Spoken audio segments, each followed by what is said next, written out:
सीधा सा सवाल है, क्या मुसलमान ने अपने ही सोसाइटी में सबको ठीक तरह से मान सम्मान दिया है या नहीं दिया है?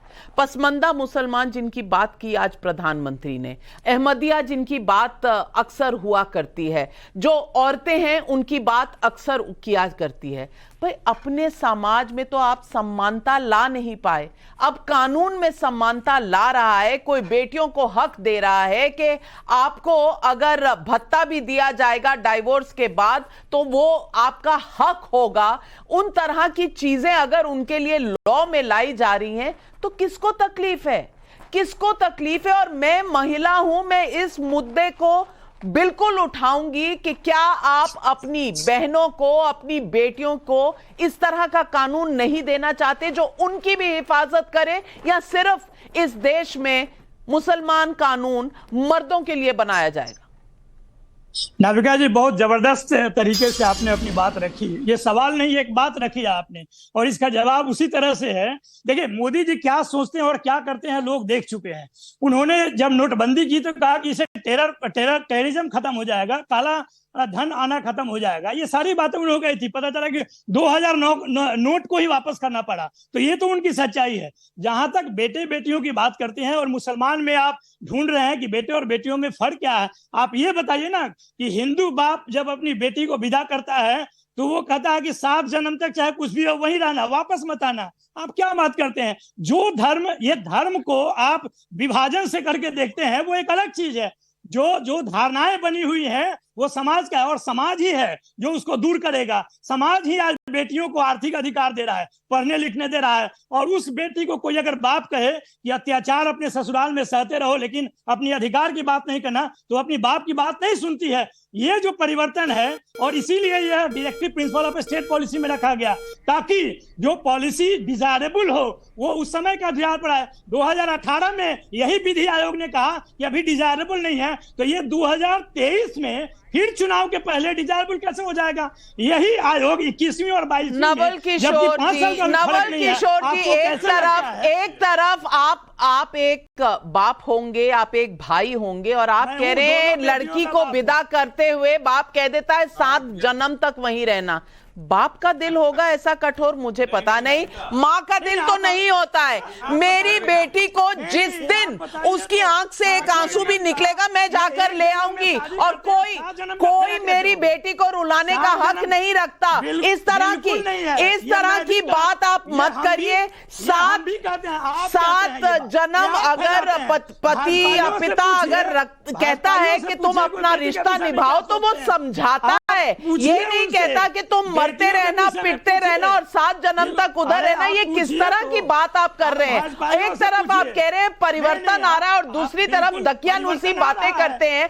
जीवीएन नरसिम्हा राव, यूसीसी के मुद्दे पर कहीं कोई चर्चा नहीं, सब डराने में लगे हैं। ऐसा हो जाएगा, वैसा हो जाएगा, मोदी जी तो ऐसा बोलते हैं, करते नहीं है, अगर ये होगा तो वैसा हो जाएगा।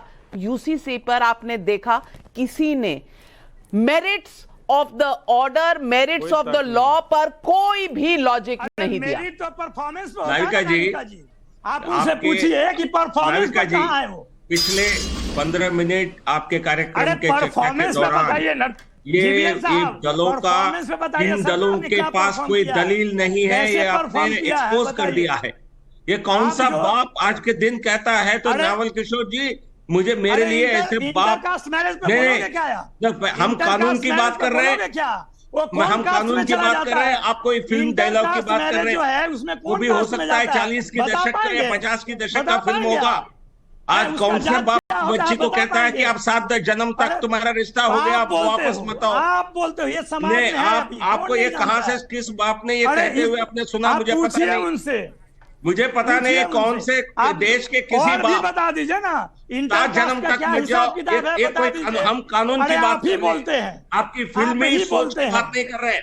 वो भी बहुत ही घटिया सोच की बात नहीं कर रहे। अरे घटिया लोग, ऐसा कोई घटिया सोच की हम बात नहीं कर रहे हैं। हम कानून का अधिकार, संवैधानिक अधिकार की राजनीतिक। माफ कीजिएगा नवल किशोर जी, माफ कीजिएगा, सोचने का तरीका है। हर्षवर्धन जी, मैं आपसे पूछना चाहती हूँ, हमारी भी विदाई हुई थी, हमें तो किसी ने नहीं कहा उन्होंने ये समझाया कि ये 7 जन्म का बंधन है, तरीके से रहना, निभाना सारे रिश्ते, लेकिन ये किसी ने नहीं कहा कि जाना तो लौट कर मत आना। ये किस तरह की दकियानूसी बातें?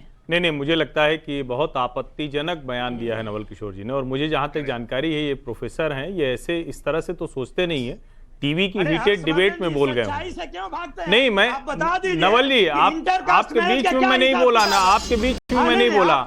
आपको कोई तर्क नहीं सूझ रहा है तो आप दाएं बाएं भाग रहे हैं। आप बताइए क्या नहीं कर पाएंगे। सच मैरिज का क्या स्टेटस है? मैं कह रहा हूं ना कि आप किसी भी बात पर आप अगर बोलना बंद करें बीच में, थोड़ा सा डिबेट की जो सभ्यता होती है, अगर आप उसका पालन करें जैसे दूसरे लोग कर रहे हैं। प्रोफेसर साहब, आप उत्तेजित हो रहे हैं, थोड़ा सा सुन लीजिए, थोड़ा सा सुन लीजिए, फिर जवाब दीजिएगा। मैं उनको बताने का कोशिश कर रहा हूं कि जिस कॉन्टेक्स्ट में कहा गया है वहीं तक रहें। आप उल्टा क्यों बताते हैं? मैं जो बोल रहा हूं कि जो बेटियों में फर्क है इस समाज में, उसको क्षमा नहीं मांगेंगे, गलत बोल गए हैं, अभी उसको घुमाने की कोशिश कर रहे हैं। अरे नवल जी, आपको समझ में आ गया है, आप अंदर से समझ गए, भले व्यक्ति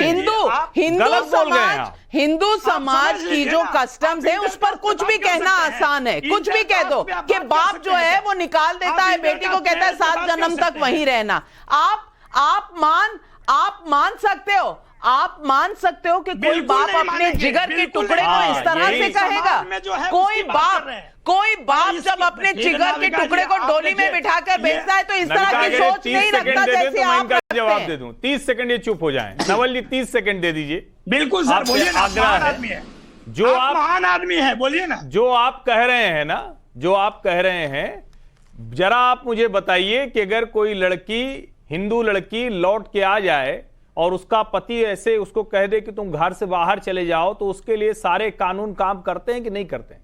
और मुस्लिम लड़की के लिए क्या कानून काम करते हैं? बस इसी का जवाब दे दीजिए, आपको आपका जवाब मिल जाएगा। नहीं, कहा कानून नहीं करता है इस देश की कानून, फिर आप घूम के नहीं लागू होता है ना, लागू नहीं होता है। अरे यही हर्षवर्धन जी ये कहना नवल जी, देखिए अब आप बराबर है, अब आपका सच्चाई क्या है आपको भी मालूम है, लेकिन आप नहीं बोलिएगा। नहीं, मैं तो कह रहा हूं ना बोलने में।